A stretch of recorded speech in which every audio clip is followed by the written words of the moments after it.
Нов пресврт во сапунскиот скандал со ИВЗ. Скендер Бузаку не можел да биде поглавар на исламската верска заедница. Вака одлучила апелација по жалбата поднесена од рейсот Сулеман Реджепи, а причината е дека Бузаку бил премлад за поглавар.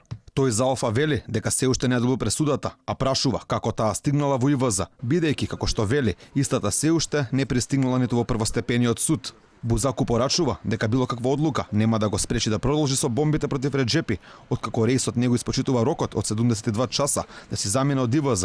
Затоа денеска рейсот заработи кривична пријава поради сомнеж за сторен криминал, тежок 700.000 евра.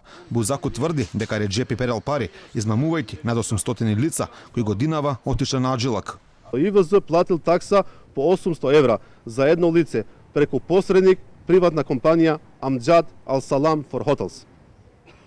Согласно правилата и утврдената такса за престој од страна на Министерството за аджилак на Саудитска Арабија, таксата за престој на еден аџија е утврдена на 510 евра, која ИВЗ била должна да ја плати директно на сметка на Министерството за адж на Саудитска Арабија. Бузаку се закани дека ова е само прва од серијата кривични пријави. Дали има други кривични дела кои што ги обвинете во едно или само ова?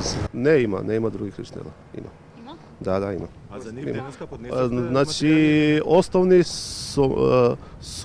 сомневање дека изврши кривично дело. Коментирајќи вчерашната изјава на Реджепи дека во ИВЗ нема место за гејци, Бузаку кажа дека ова не е прв пат рейсот да навредува луѓе. Со геи не се занимава. Со гејците до надвор и верските. Остра реакција за навредата кон ЛГБТ заедницата пристигна и од невладините организации. Ја повикуваме и исламската верска заедница преку своите надзорни органи да поведе постапка за утврдување на одговорност на поглаварот на ИВЗ Сулеман Реджепи за сторената дискриминација по основ на сексуална ориентација. Алфа побара став од ИВЗ околу кривичната пријава за Реджепи и одлуката на апелација. Ни рекоа кусо дека денеска имало петошна молитва и немало да коментираат никакви трачеви. Трачевите, како што ИВЗ ги нарекува, излегоа не од некој друг, туку од устата на самиот Реджепи, кој сега нема намера ниту да се извини.